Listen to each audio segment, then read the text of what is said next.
Hello and welcome back to another episode of the March to Rocktober. Last time out, we took care of the 100-win Braves in a 2-0 series sweep in the Wild Card Series. A dominant victory, if I do say so myself. And that leads us to where we are today, facing off against the 107-55 Dodgers. On paper, this could be one of the biggest mismatches in playoff history. Not only did we finish 16 games behind the Dodgers in the division, but they're also obviously the #1 ranked team in the MLB. And us, the Rockies, we're still only ranked 27th. So this should make for quite the best of 5 series today. This is gonna be a challenge. But first of all, guys, I know it's been a very long time since the last episode of the March to Rocktober. I'm sorry. I don't even have a good excuse for why. I don't have any excuse for why. But thank you guys for coming back anyway after the long break, and please forgive me. And we truly are on the final stretch of the series here, regardless of how this goes today. You know, we're down to the final 8 teams. We're one of the final 8 remaining in this postseason bracket. And today won't be the last episode. It can't be. If I lose any of the games to the Dodgers today, we're not going to be finishing the series today. But let's get a little caught up. Let's get a little reacquainted with what we have going on in this series since it's been so long. Obviously, we're facing the Dodgers, the #1 seed in the National League. The Cubs as the 3 seed advanced on to face the Phillies as the 2 seed. And then over in the AL, we've got the Twins facing the 1 seed Tigers, which it's been so long since last episode. I was probably kind of surprised to see the Tigers as the 1 seed. Now in real life, it's starting to make a little bit of sense. And then you've also got the 3 seed Mariners taking on the 2 seed Yankees. So actually, I guess both sides have had the same results so far. 3 over the 6, 5 over the 4. And we already looked at this to see the Dodgers ranked #1 overall. They're first in pitching. Their hitting is definitely above average. But you know what? This isn't as scary, I feel like, as it may seem, because we did just take down the Braves, who, like I said, were a 100-win team in their own right. They're the 3rd overall ranked team. Their hitting is actually ranked much better than the Dodgers is. And obviously their pitching's nowhere near, but it's still the 5th ranked pitching, so they still had a solid staff. But we really did dominate those 2 games here. I mean, look at our hitting. Look at all of our guys that got multiple hits in the series. But then really where we stood out is both games were shutout victories. We didn't allow a single run in either of those 2 games against the team with, what was it, the 2nd ranked contact and the 3rd ranked power. That's not to automatically say we're going to handle the Dodgers the same way, but that should give us a little bit of confidence. But let's go and let's take a quick second to look at the Dodgers lineup. And honestly, at a glance, it's a little bit more top heavy than I thought it would be. I mean, the top is very heavy when you look at these ratings. You got Freddie Freeman leading it off. He's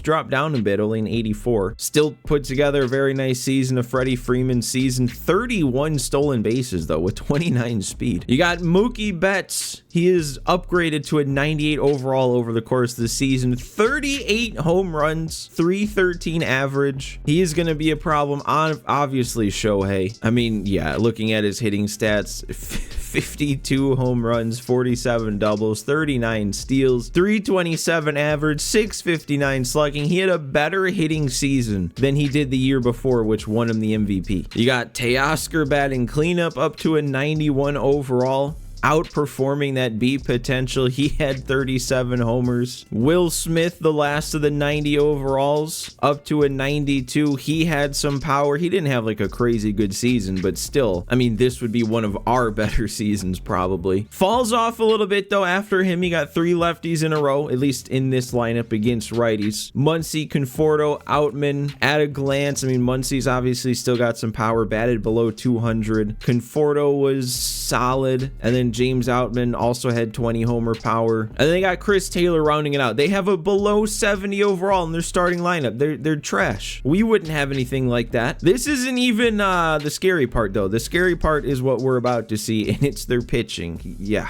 A starting rotation with a 98, 2 93s, and an 89. And this isn't even including Roki. I thought he was on the rosters to start the year, so I'm kind of surprised he's not here. But then Shohei, the pitcher, had a 4.15 ERA, actually not that crazy good, a lot of walks. Tyler Glass now, though, at a 93, he had a 2.81 ERA. He had a little bit better of a season than Shohei did. You got Blake Snell, 3.21, a lot of walks himself too, a lot of strikeouts. And then Yamamoto, 3.13 ERA in a full season out of him, 21-4 record. You don't typically see the fifth starter, especially in only a best-of-5 series, so we won't worry about him. Their bullpen, though, at a glance, this is not too bad. You only have 2 80-plus overalls, and it's the closer and then Evan Phillips. Blake Trinan went down a lot in his overall. He's still going to be tough to face, though, with that hard sinker, cutter, sweeper. Alex Vesey is always a little difficult on Legend because that high hits per 9. Broussard is going to be tough for pretty much the same reason I said Trinan would be, hard sinker, cutter. Other than that, it's just kind of 3 starters that aren't good enough to make the rotation. And then Tanner Scott as their closer had 44 saves but a 4.34 ERA, so he can be gotten to. But let's not waste any more time. I kind of feel like I'm stalling at this point. There's no more postponing the inevitable. I've already been postponing this episode for long enough. It's time to get to it. We actually have a 1-0 lead to start game 1. In the bottom of the 6th inning, they're gonna have a runner on first base. We got Ryan Feltner out there because our actual top 2 pitchers had to pitch last series. And here we go, guys, taking on the team of destiny. We got to face the man himself to start things off, Freddie Freeman. But man, it's been so long. I'm a little nervous for when I get up to the plate because I haven't been doing a whole lot of playing on Legend difficulty if I'm not playing March to October. But it's kind of crazy how things have turned out in my absence from this series in real life. The Rockies have firmly established themselves as the worst team in baseball. They're worse than my White Sox, which is saying something. And that kind of makes me feel even worse about taking so long of a break from this series, because I know last year for me as a White Sox fan, playing the White Sox March to October and playing well, it was kind of like a break. It was kind of a safe space from how bad the real life White Sox were. So hopefully some Rockies fans can feel the same way about this March to October, and look at how we're getting things started. Ryan Feltner immediately taking that runner off the bases. And if we can get Mookie down here, face Shohei to start a brand new inning, and there we go. 1 pitch for the ground ball, and we got Mookie Betts down. Ryan Feltner, look at him go. And look at the comparison, man. He's out-dueling Shohei Ohtani. I mean, it is a close duel, but he hasn't allowed a run. Shohei has. Let's maybe have Shohei allow more runs here. What do we say, Tolia? Oh, let me hold up. Oh, they actually did. I don't know if I did. I don't know if I can agree with that. Tolia has worked this back from an 0-2 to a 3-2 count. Make it pay off. Or don't. Honestly, that was his 3 strikes, was when he actually challenged me with the fastball up in the zone. Good long at bat, though. We need that because Shohei is definitely not the easiest guy to face, especially on Legend difficulty. The more pitches we can see, the more we can run that pitch count up. I mean, I guess it's more about knocking the energy bar down than the pitch count. And see if we're gonna make a swing like that. We gotta see results, game. Let's not do this. Oh, I thought Estrada did it again. That is such a hanger. I barely missed it. Estrada could have done it again. We might just have to rely on Ryan Feltner, man. I don't know. I mean, we definitely have the bullpen ready to go, but Feltner's our guy for now. He had such a good inning last inning. He's only had 72 pitches. And we're getting swings and misses way out of the zone from Shohei. Let's see how much further out of the zone we can go. Bounce this curve. Oh, we'll get him inside on the slider, though. Looking silly on that one. 12 punch-outs for Ryan Feltner. Ryan Feltner might be like the most overlooked starter we had in our rotation all year. I don't really remember using him. I mean, Marquez was kind of the ace. Blaylock was the golden goose, and we had the 2 player locks with him. We had Albert Suarez in there for a while that we player locked with. We had Austin Gomber that we player locked to try and finish a no-hitter. I don't remember any focus on Ryan Feltner. And he's going to continue to get weak contact. Kind of hung that too. That was dangerous on a 1-2 count. Ooh, okay, Will Smith is battling a little bit more than we've needed him to here. That was our 6th pitch and only the first ball of the at-bat. And then he's... If you're going to end it with a hit, at least get a hit that you earn. Don't have something 78 off the bat. Okay, I'm going to go to first on this because Muncy's slow, and we got him. Another scoreless inning for Feltner. 7 scoreless against the Dodgers. And Shohei's done. We've got Evan Phillips, which was their only 80 overall that wasn't the closer. I would love some insurance, though, man, because Feltner's getting tired. Our bullpen is still definitely not a strength of this team. I would not trust a 1-0 lead against the Dodgers, and I'm just late every time they decide to throw a fastball right now. Oh my. I mean, that was right down the middle, but that was nasty. That didn't have the appearance of a hanger to me. Oh, so many sweepers being left over the plate, and I can't put it in play. Oh, and then I lose it on a fastball. That's the toughest pitch for me right now. Okay, and we draw a walk. Missed 2 wide with the sweeper that time. We've also already made him throw 20 pitches, which is really good. The more pitches we can make Phillips throw today, the worse off he'll be for next game.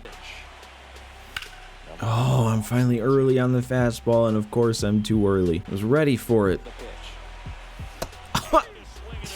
He saves the nastiest pitch for the last pitch of the inning. It was like his 28th pitch, too. All right, well, I'm sticking with Feltner, man. Bottom of the order, especially 7, 8, 9. We'll go from there, but as long as he can get outs, I'm leaving him in, and that's a 1-pitch out.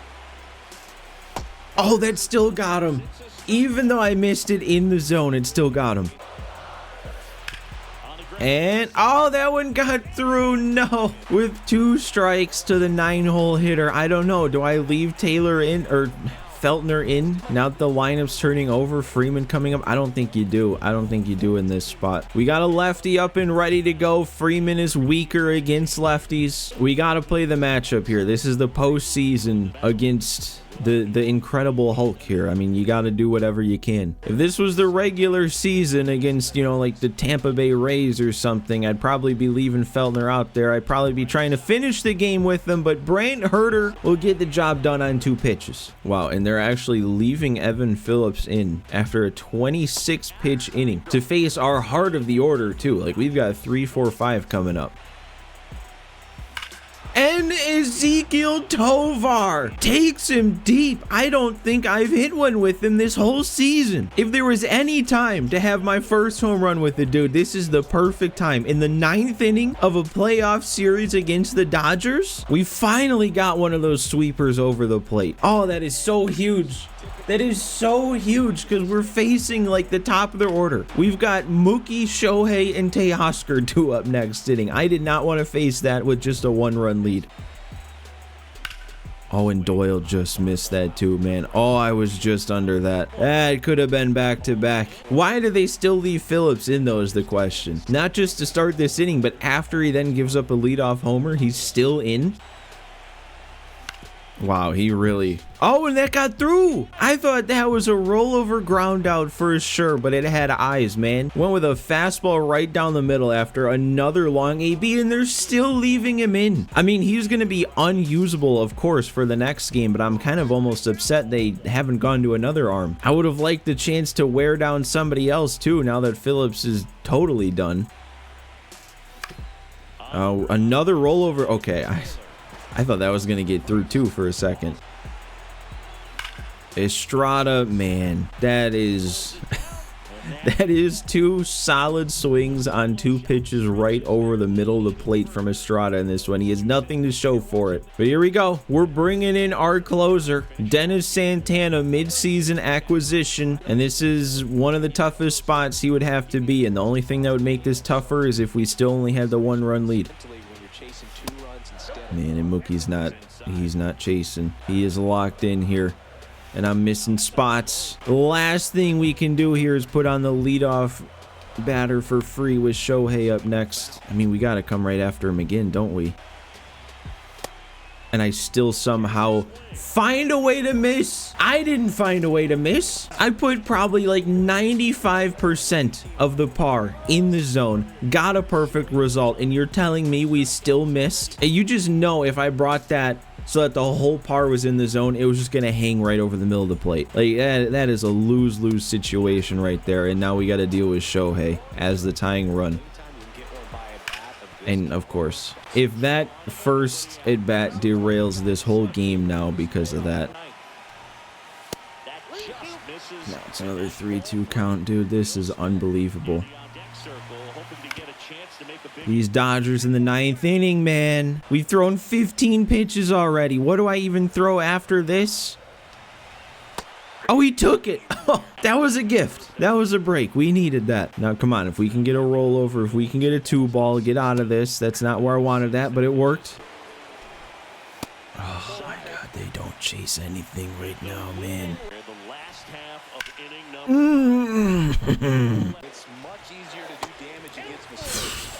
This is the most stressful pitching appearance of the entire season.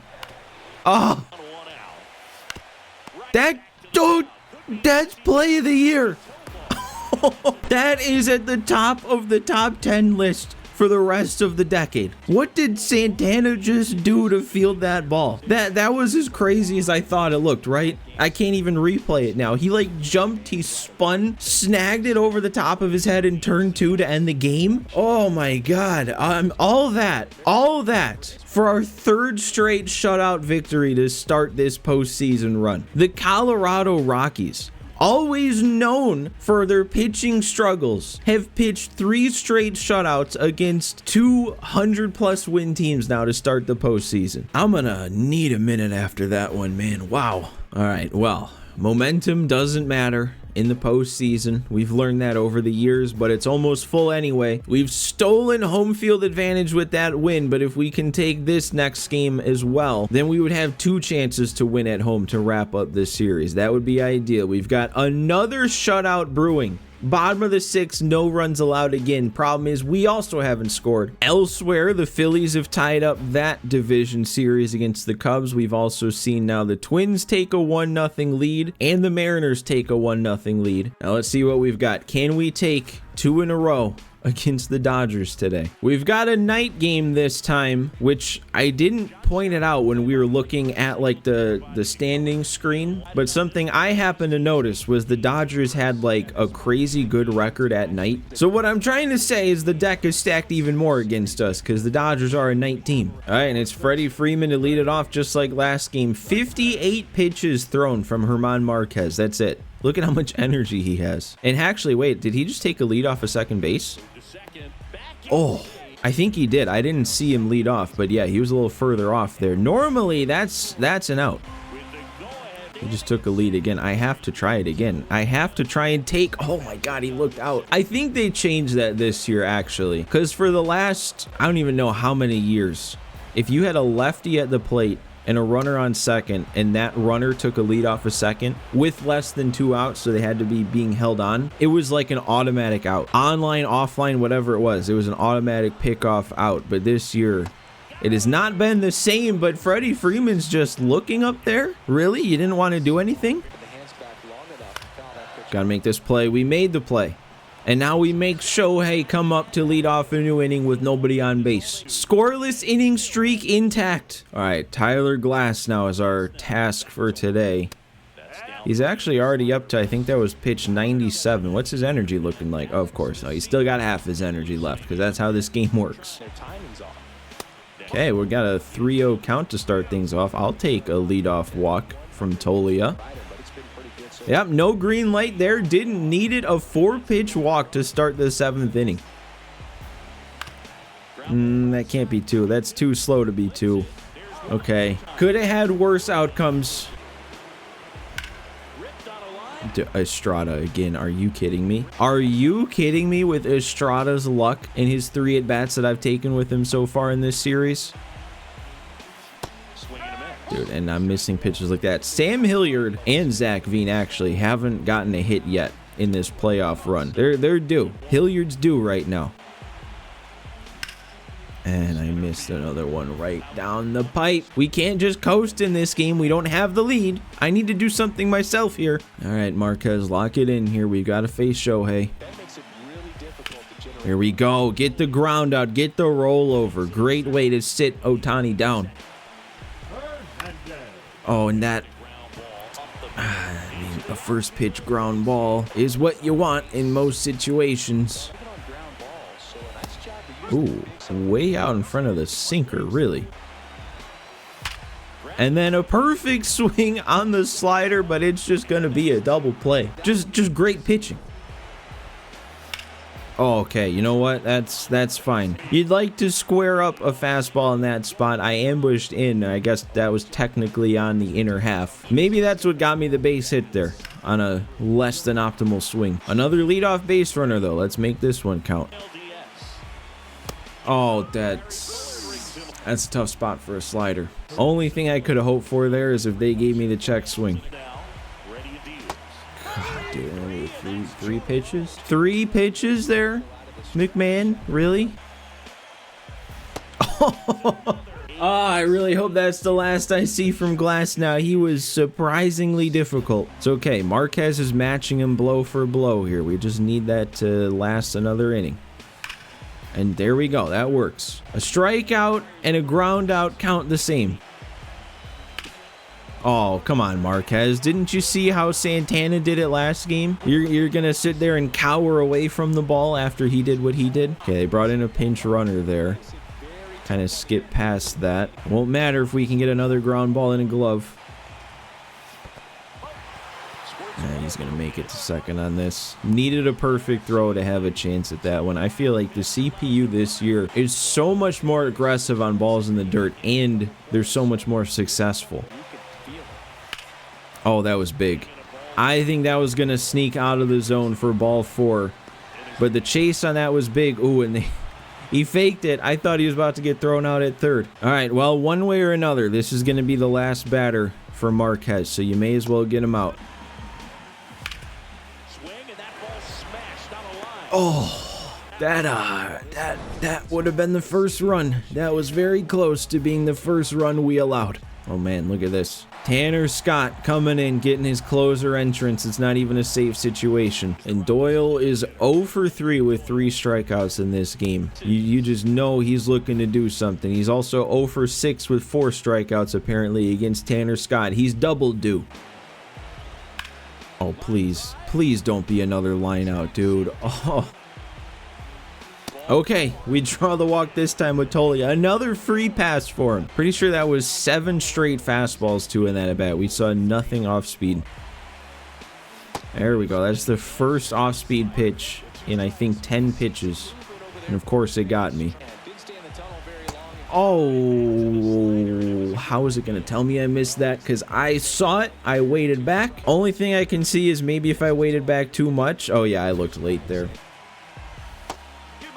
I'm not gonna lie, that's two brushbacks off the plate on 2 times where I at least check swung. All right, another walk just popped up before that pitch that Tanner Scott had thrown 12 balls and only 11 strikes. Now it's 13 balls. He's wild, but when he's in the zone, we can't hit him. We gotta do something. We just need one swing. And there's the one swing right on command. Sam Hilliard, his first hit of the postseason. You couldn't script it any better to get your first hit of the entire postseason run there than a 3-run shot in the 9th inning against the closer with 2 outs. Don't forget that part. Not only is that a lead, but that's a commanding lead now in the 9th inning.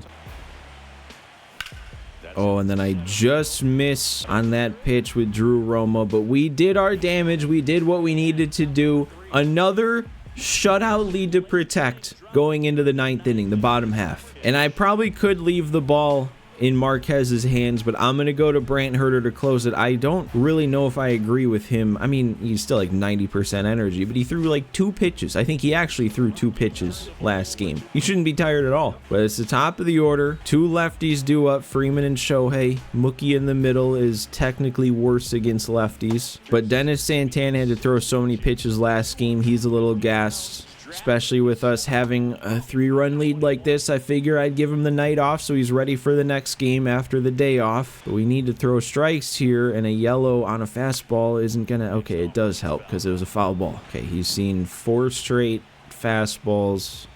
Time to go off speed. It got him. Of course, he fouled it off, though, because that's what these Dodgers do in the 9th inning. Come on. Come on, Tovar. Come on, Tovar. Yellow throw. Are you serious? No.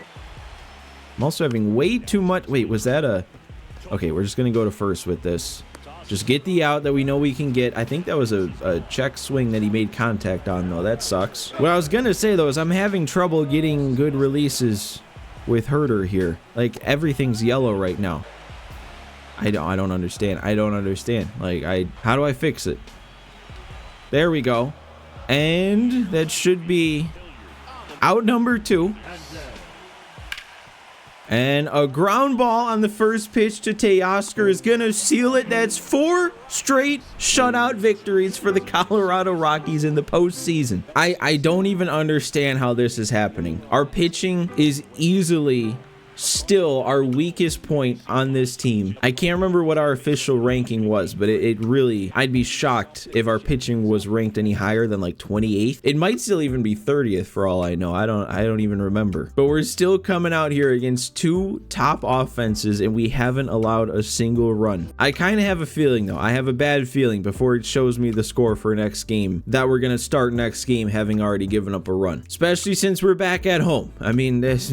Let's not kid ourselves here. Coors Field's where you go to score runs. This is actually, now that I think about it, this is going to be our first home game of this postseason run because we had to play both games on the road in Atlanta and now the first 2 games in LA. This is going to be our first stop back at Coors in this postseason run. So let's see. And we're still scoreless. Another 0-0 tie in the 6th inning. The Phillies now have taken a 2-1 series lead over the Cubs, and both AL series have a 2-0 lead by the lower seed. Or the higher seed, the worst team. But you know what? I know we're 2-0 in the series. I know we could wrap it up with 1 more win, but those first 2 games honestly took so long. I've already been sitting here for 1 hour and 15 minutes. I'm stressed out after those first 2. I think I'm gonna save the last game, or what's hopefully the last game of this series, for next episode. And I will do my best to make sure it's not another 2.5 week wait for that. But for now, guys, thanks for watching again. Thanks for coming back. Make sure you hit the like button if you enjoyed, subscribe, all that sorts of stuff, and I will see you next time.